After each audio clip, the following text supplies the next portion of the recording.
Hello, everybody, and welcome to a impromptu kind of sort of better late than ever episode of Game Rivals. I'm your host, as always, Maxemillian X, coming to you from the interwebs. Um, yeah, I haven't posted a new episode in a month. What's going on? Um, yeah, so this is going to be a quick one. It's just going to be an update on Game Rivals as a podcast and me moving forward. It's been a year. To just give a quick recap. So last year, my co-host Sean Templar decided that he wanted to do things beyond gaming, which I totally respect. And he's working on that right now. He's taking his time to do so, which it's cool. It's good to take your time to like get your stuff prepped.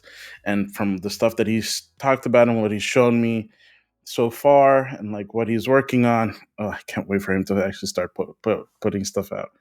But besides that, it meant that I was gonna be soloing Game Rivals for a while until I found a new host. And for the most for the most of the year, I have been doing that.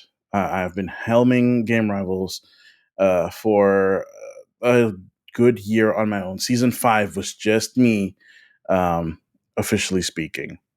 And at least for the majority of the year, I didn't have any guests on until like the last quarter of the year, where I was blessed enough to have a bunch of guests coming on. I even, due to some logistics stuff, had to push one to this year, which is still going to happen.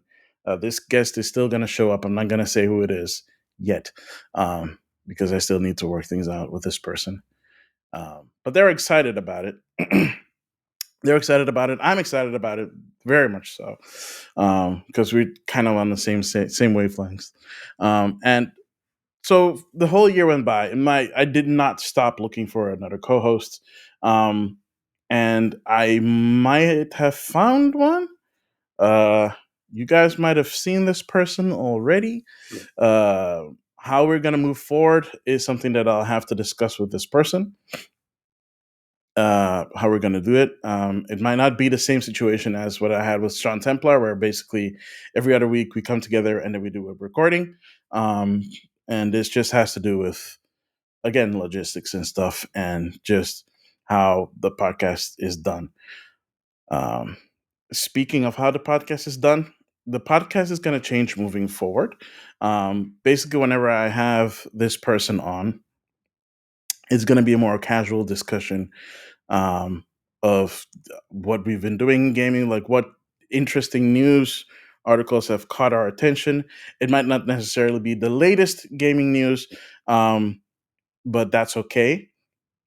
The whole thing about Game Rivals has always been to bring a different perspective on gaming news than that you see everywhere. Everybody basically saying usually the same stuff or just reporting on the news, which is fine. For those that can do that and do that well, that's excellent. That's awesome. That is not me. I've tried it. I mean, if you looked at the past year of Game Rivals and basically how Game Rivals has been for the past 5 years, going on six now, mostly what we did was like pick some top stories, um, tell you about the top stories, and then basically tell our opinions. And usually we go on a tangent and we go off on things. Um, I basically want to do the opposite. So basically, what I want to do whenever this new co-host, um, whenever I'm with this new co-host, is we basically flip it around. So we don't talk about the latest news, but we do talk about news that we find interesting, and we basically go off from that and then talk about. Uh, we try to break it down as to so that people that are not very versed in gaming news understand why we're bringing this up, and then bring our own opinions to it as we always do. So that's basically the format that's going forward. When this person is not able to record with me, it'll be just me, and I'll do the stuff that I've always done with a little bit of a twist. Um, I'll probably do less news, and I'll just bring up a news article that is interesting that I want to deep dive into it a little bit more, and hopefully make it at least a little bit more entertaining. Another thing that I've always wanted to do is make the podcast a little bit more visually interesting. Um, so I have decided that I wanted to get into video editing. So that's what I'm doing right now. It's gonna build up, and not everything's gonna look great. This does mean that the video version might not always go out on time. The audio version probably might go out first because that is still the easiest thing for me to edit. Um, Usually, and try to get around that and make sure that that is there. The audio version will always be consistent, but the video version might take some time to get out. Um, I always try to make sure that it comes out at the same time, but video editing is way, way more challenging than the basic audio edits that I do. And let's not kid ourselves, my audio edits are very basic, um, especially when it comes to like the sound quality. You could probably hear it now. It's partially because of the room, which is hopefully down the line when I'm able to like get some stuff situated, improve the layout of my room, uh, uh, and the layout will probably change. And hopefully, I can get some like audio panels and stuff like that, so it reduce like reverbs and stuff like that naturally occurring in the room. Because there's only so much software can do, guys. There's only so much some software can do. And no, I'm not going for some AI solution because usually the AI solutions that are really good cost money. And that is that is a challenge since I don't make money on this podcast um or this YouTube channel that you're watching or the podcast app that you're listening to. I'm not making any money off that. So basically everything that I do for the podcast comes from my own pocket. It would be great if the podcast got big enough so that it could get monetized and then it would essentially pay for itself through um, like revenue. But we're not there yet. I'm not at that point yet. The podcast is not at that point yet. When it gets to that point, excellent, awesome. But I'm not in a rush for it to get there. If it does get there, great. If it doesn't get there, that's fine. Um, Although to be fair, I did always make the joke with Sean Templar that the day that Game Rivals got sponsored by Manscaped is the day that we know that we have truly arrived. And I stick by that. I stick by that. If anybody from if anybody from Manscaped is listening and is willing to give this little itty bitty podcast a shot at doing an ad read for Manscaped, I would love to do it. I love the ad reads for Manscaped. Whenever I hear them on other channels and other podcasts, I'm like, dang, that is so fun. That is so much fun. Um, but yeah, like what until that point, um, any kind of like technological updates to the podcast will be coming out of my own pocket, and that takes time because it takes money, and money takes time. Then we can go around, around, around on that. So, what can you expect from Game Rivals going forward? Yeah, I'm gonna go back to the regular schedule, which does mean that after you see this podcast, after you see this update, the week after that, there should be a new episode of Game Rivals, both audio and video, as per usual, on the YouTube channel that you're watching right now. What I'm also doing is I'm working on some other video related stuff for the channel. For longtime listeners, I don't know if those are still around, but if you go back into our audio archives, me and Sean used to have a nice little segment on the podcast called Hidden Gems. And Hidden Gems is one of those things that basically came from me wanting to share my love of video games, especially retro games, with all of you guys. And yeah, at a certain point, it got a bit harder. Mostly because we try to focus on games that people can acquire. But I feel that part of it is part of the reason why I love doing hidden gems is not just so that people know of games that they can go and get. It's part of that's part of it. That has always been part of it.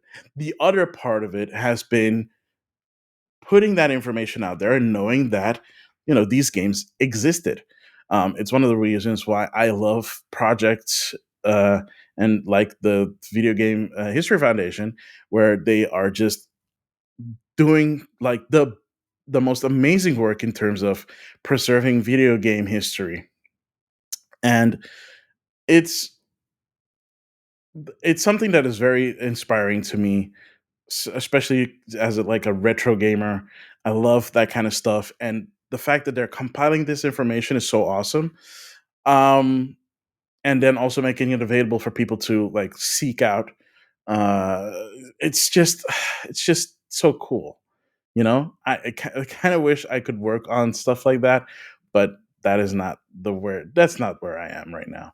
But I love sharing video games, classics, hidden gems, of games that you may have not have heard of, but are worth checking out if you're in that possibility of being able to check it out, either by getting an original or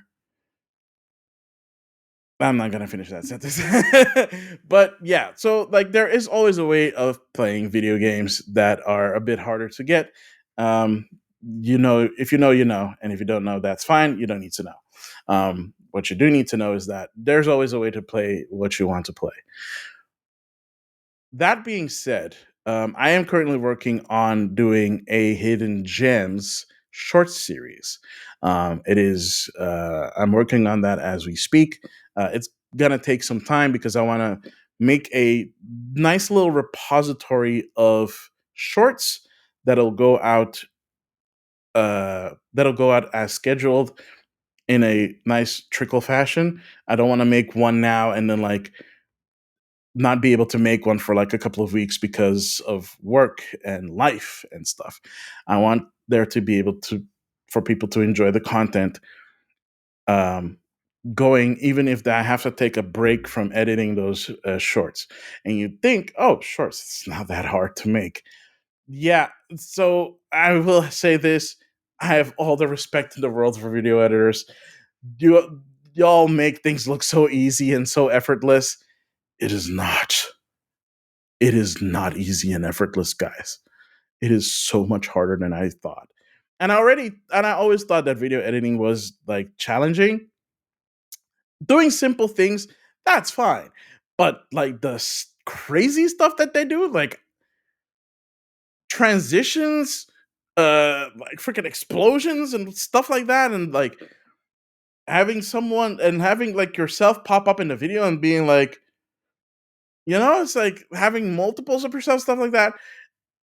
They make it seem easy when they do like those ads of like, oh, this made easy, or here's how to do this. And it's like, no, that is way more challenging when you actually put it into practice than someone just showing you how it works, right?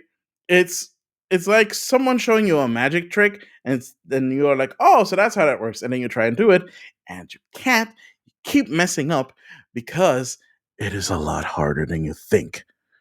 So that's going to take some time, so please bear with me with the hidden gems. It is a big passion of mine. Uh normally something like this I would probably put on my normal channel, but I also want to continue to grow Game Rivals, and I feel that something that started on Game Rivals should be a part of Game Rivals. So hidden gems as a short series will be on the Game Rivals channel, not on my own. Um other than that, yeah, do expect Game Rivals to be bi-weekly still. If there's any special things that I can do, like unboxings, which have become less and less, thank you, digital media. Oh, jeez, I don't like that. I don't want to go off to an attention in this video, but I do miss doing that kind of stuff, and there's nothing I can do about that because there's less and less of that happening. But yeah, do expect a normal episode, a regular episode ish, going live next week. And then every other week, we'll be back with an episode of Game Rivals. And you can look forward to that at least for the foreseeable future because I love doing game rivals. I'm not going to be stopping anytime soon. But I'm also not going to lie, being able to take this break and to reassess things has been pretty good for me. And honestly, it's also been good for my mental being. I'm not going to lie. It can be a little bit stressful. I can't even imagine the people that do weekly podcasts. And like I love doing game rivals, but it combining it with work is a little bit challenging. If it was a part of my work, it would not be challenging. It would be actually fun, even more fun than it is right now. Right now, it's fun because I get to share gaming stuff with all of you, and share like my love and passion for video games through this way. Outside of like my live streams that I do on Twitch, twitch.tv/maxmillionx. So yeah, it's that's what it's gonna be. That's how Game Rivals is gonna be, right? Look forward to a lot of cool stuff because 2024 is already off to some crazy stuff in terms of gaming. There are a lot of big games coming out. Final Fantasy VII Rebirth, uh, Princess Peach Showtime's coming out. Paper Mario Thousand Year Door. Uh, uh, I was about to say, yeah, Avowed. Yeah, Avowed. Um, Visions of Mana. Good grief. The Indiana Jones game coming out on Xbox. I don't know what else PlayStation is doing right now. What is PlayStation? Oh, right, Helldivers 2. I mean, live service games, right? So I think that's it. Like I said, this is just a short update. Um, we'll see how things go. Uh, Game Rivals is here. It's not going anywhere. Uh, so look forward to season 6 properly starting off next week. So with that being said, thank you so much for listening to me. I appreciate it. As always, leave a like, leave a comment, subscribe, tell your friends, and I have been and always will be Maxemillian X, and I'll see all you beautiful people next time. Later.